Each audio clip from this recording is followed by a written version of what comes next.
Queridos, temos vivido dias aí de grandes incertezas, e Deus me deu uma palavra, uma leitura bíblica, e eu queria compartilhar com os irmãos. Está no Evangelho escrito por Marcos, Evangelho de Jesus Cristo, escrito por Marcos, o capítulo número 10. Se você puder abrir a sua Bíblia, dá uma olhada aí do seu lado, vê se tem alguém que está sem a Bíblia. Se estiver sem a Bíblia, estenda a sua Bíblia até essa pessoa, chegue junto dela, para que nós possamos juntos estar acompanhando a leitura, apesar de ser uma leitura conhecida por todos. Marcos capítulo de número 10, a partir do verso de número 46. Marcos capítulo de número 10, a partir do verso de número 46.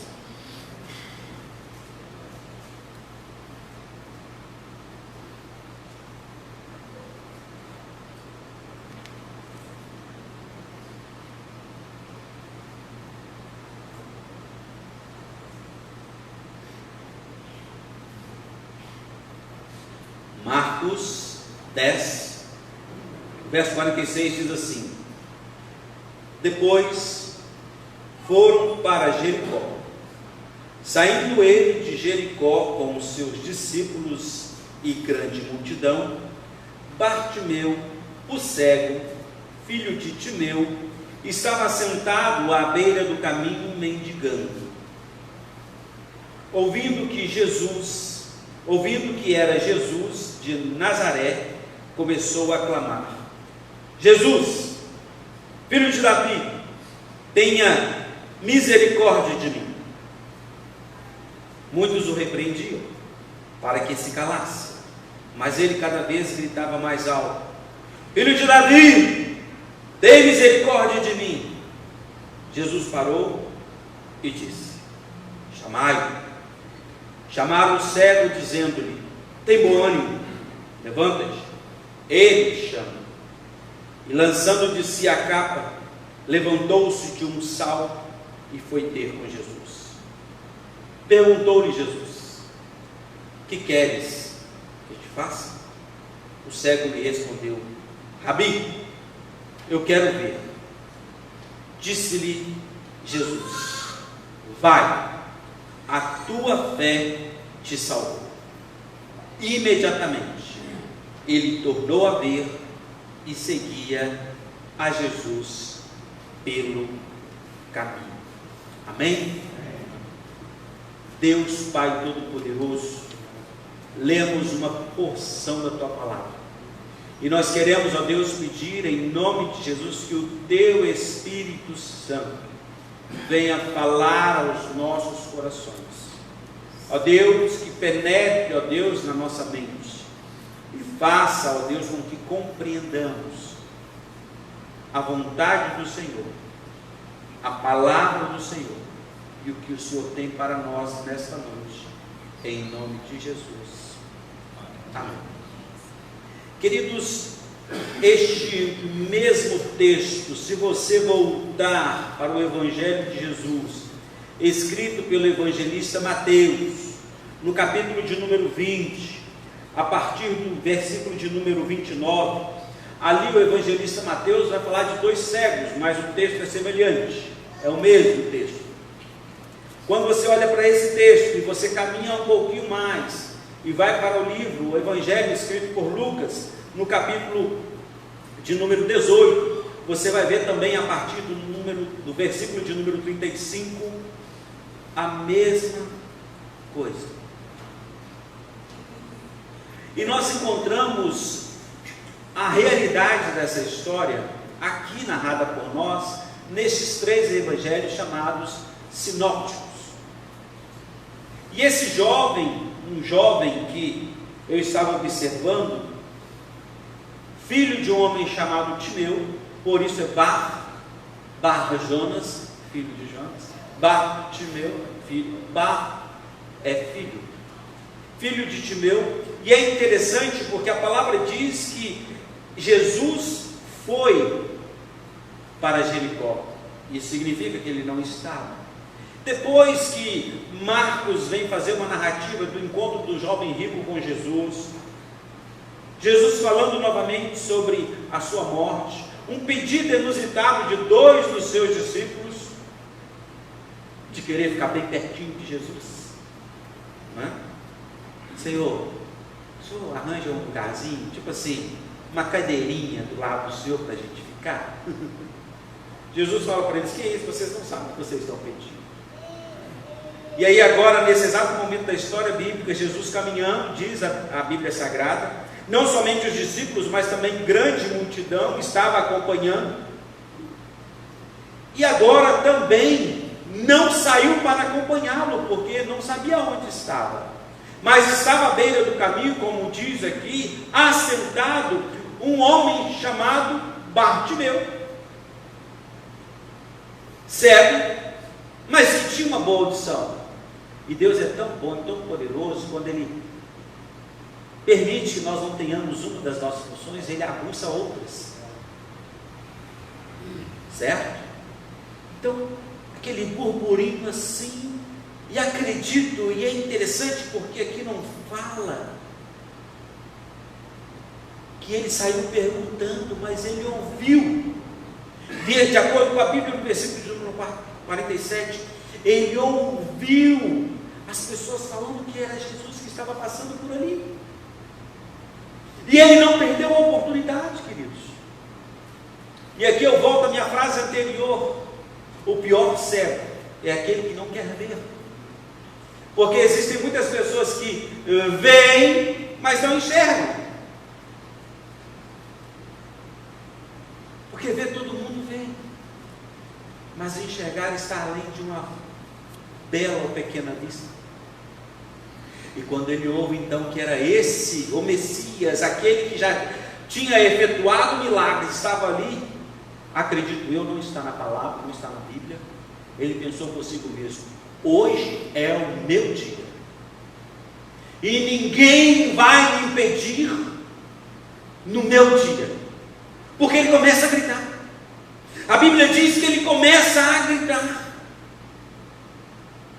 porque o clamar é você falar em voz alta. E aí algumas pessoas, e até mesmo alguns dos discípulos: rapaz, para. Ou seja, abafando o caso, para com isso. Começaram a repreender, e nesse exato momento ele, minha versão, viu, Ana Laura? JFS, ele pensou consigo mesmo: o quê? Eu me calar? Se está passando aqui aquele que pode me restaurar, aquele que pode fazer tudo por mim, não vou me calar. E a Bíblia diz que ele começou a gritar mais alto, tão alto ele gritou que Jesus parou. Olha o que a Bíblia diz: Jesus parou, versículo 49, e falou assim: aqui, chama aquele rapaz.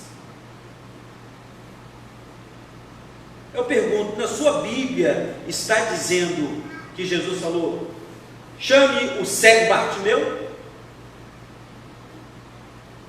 Ele só falou: chame-o, porque todos sabiam que era ele que estava gritando por Jesus. E a Bíblia diz que eles foram lá, chamaram aquele homem e falou assim: coragem, tenha bom ânimo, porque ele está chamando você. Ele levantou então, se dirigiu até Jesus, e Jesus pergunta para ele.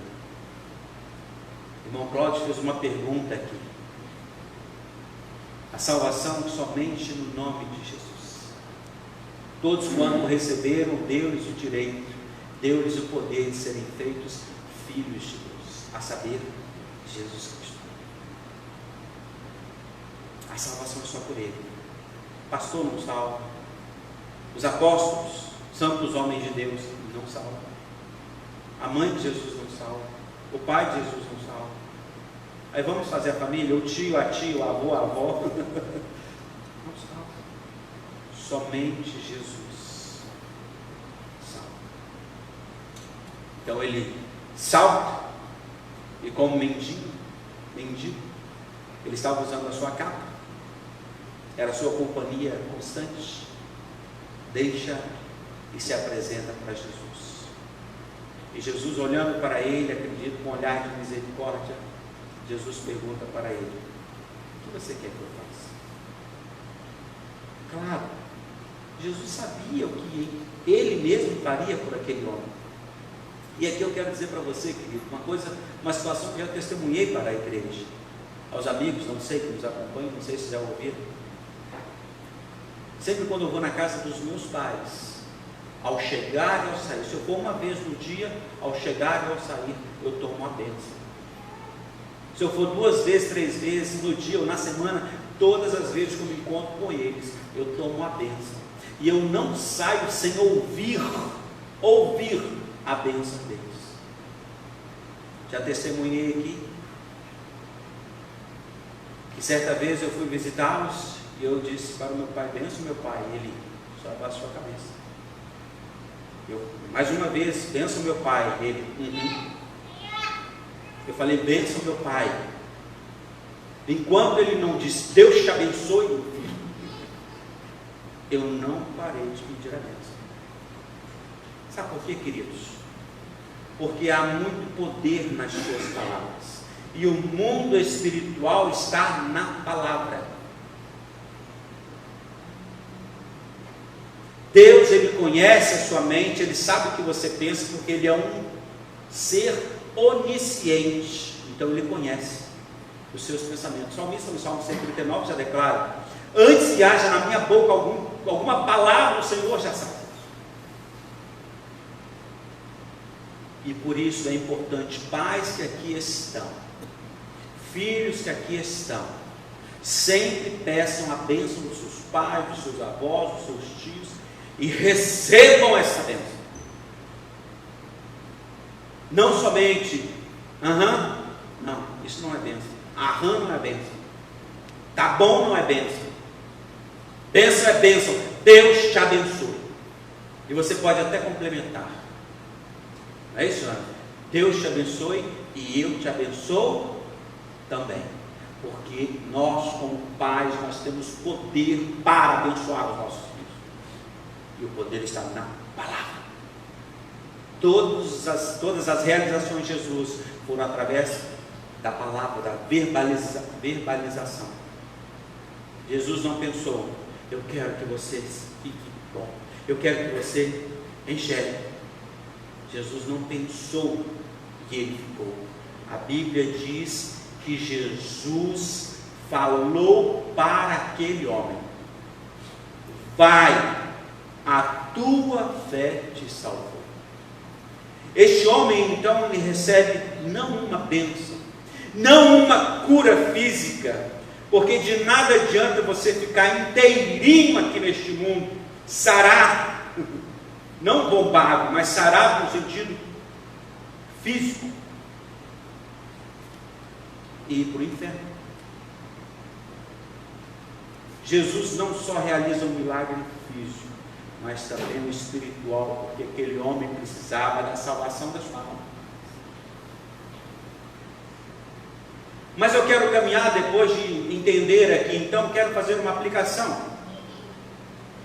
Porque hoje nós comemoramos o dia da Bíblia, e tudo que nós temos falado, ministrado à igreja, está na palavra de Deus.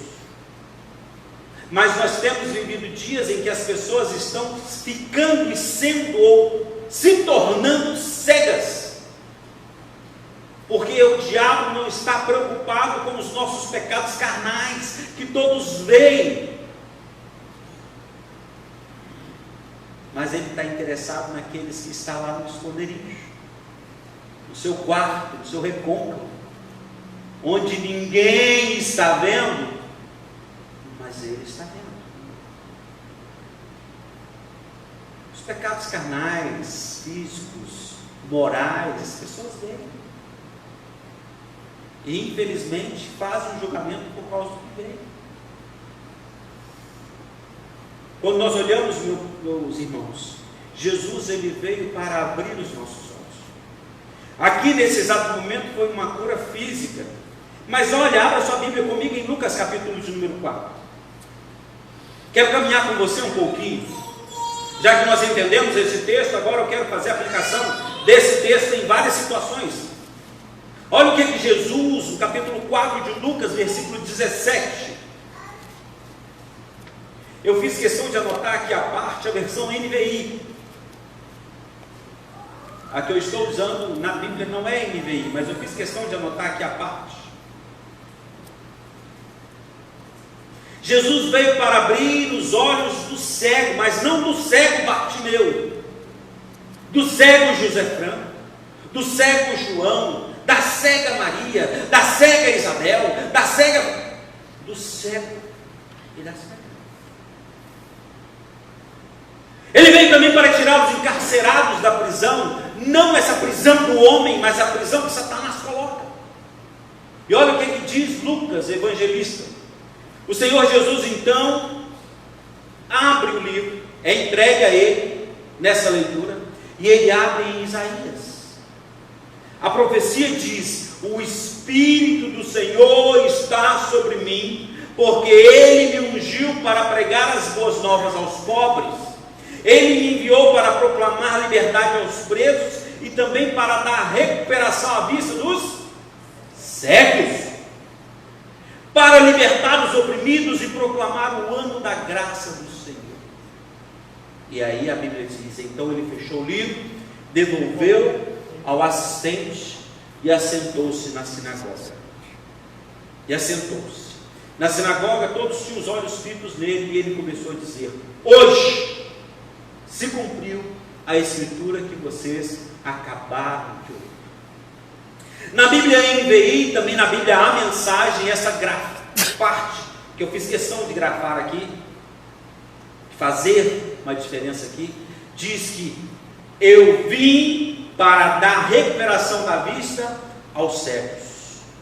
Na Nova Tradução na Linguagem de hoje está escrito que eu vim para dar vistas aos cegos.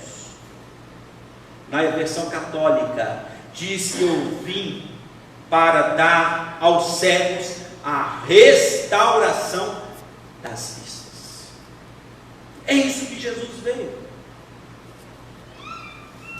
As maiores trevas que querem predominar sobre a face da terra habitam na mente humana. Por isso, o provérbio popular dizendo que o pior cego é aquele que não quer ver. Satanás, ele quer sim cegar o meu e o seu entendimento para que o homem não chegue ao conhecimento da verdade. E o que é a verdade? Jesus. Eu sou o caminho e a verdade e a vida. Mas também a verdade é a palavra. Porque quando nós olhamos para João, o que eu disse é João 14, Jesus declarou: eu sou o caminho e a verdade e a vida, e ninguém vê ao Pai senão por mim. Mas se você andar 3 capítulos depois, João 17, ele vai orar por si, orar pelos seus discípulos e ora por mim e por você também. E Jesus ali, ele diz: Pai, santifica-os na tua palavra, pois a tua palavra é a verdade. É isso que Satanás, queridos, quer fazer. Quando nós olhamos para Paulo escrevendo a sua segunda carta aos Coríntios, no capítulo de número 4, nós vamos encontrar o apóstolo dizendo para a igreja em Gálatas, a igreja de Corinto, a sua segunda carta, no capítulo de número 4, versículo de número 4. O Deus desta era cegou o entendimento dos descrentes para que não vejam a luz do Evangelho da glória de Cristo, que é a imagem de Deus.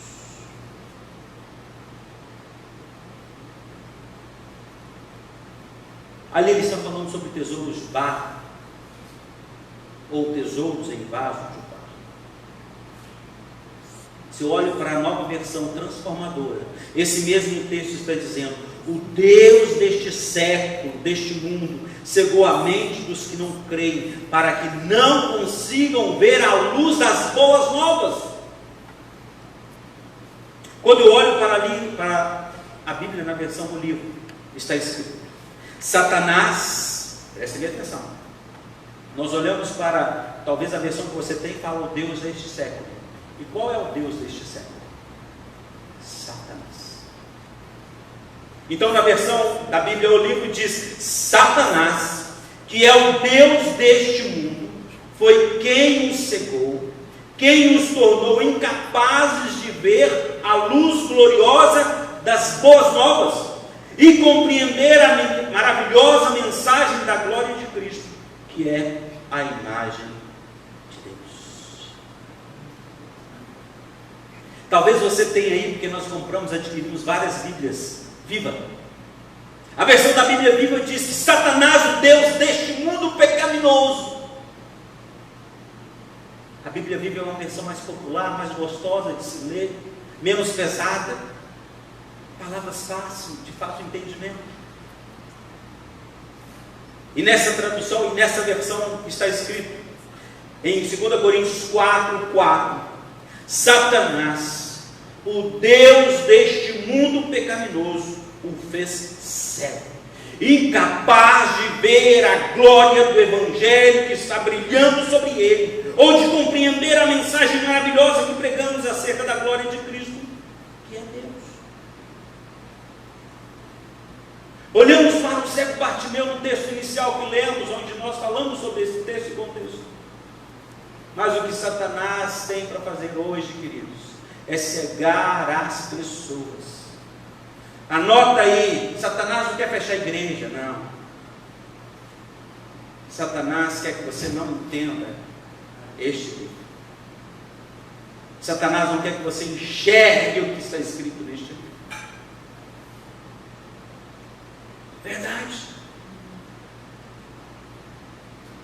Sim. Se este livro não fosse assim tão importante, Jesus não teria dito para os seus e para nós, ainda hoje, trazendo para os nossos dias, para nós examinarmos as Escrituras, porque nós vamos encontrar nela o quê?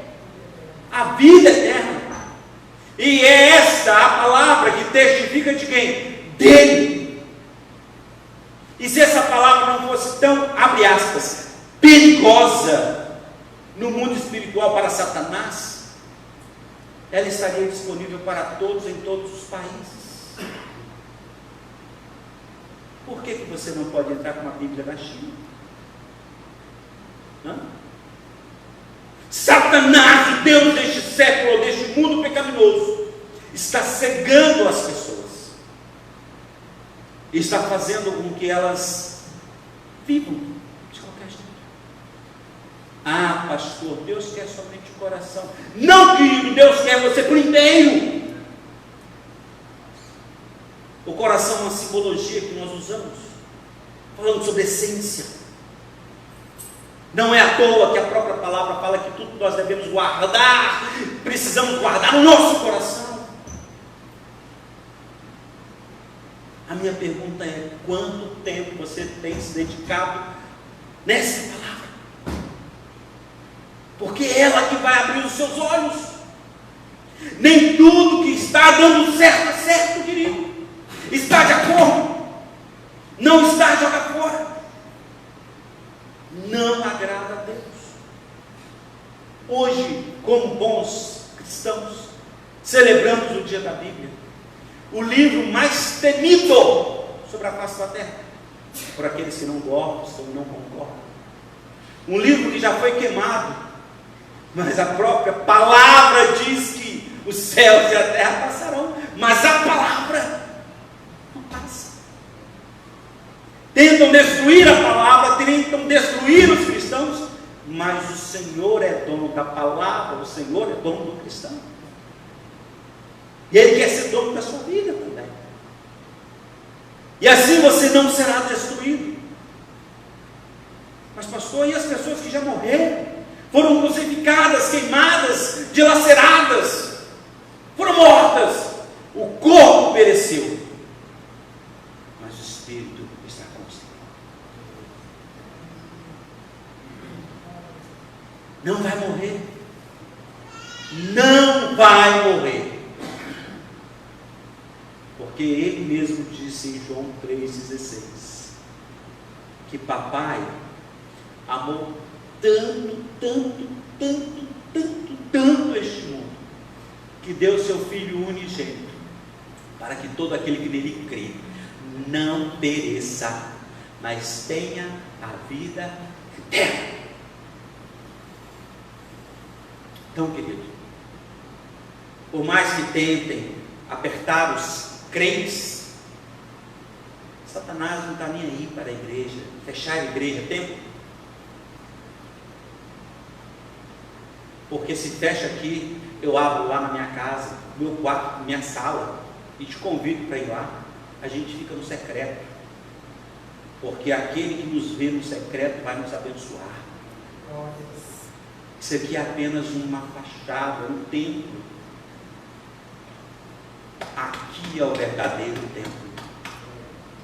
E esta palavra precisa estar aqui dentro. E você precisa não somente ler e recitar, mas você tem que viver a palavra.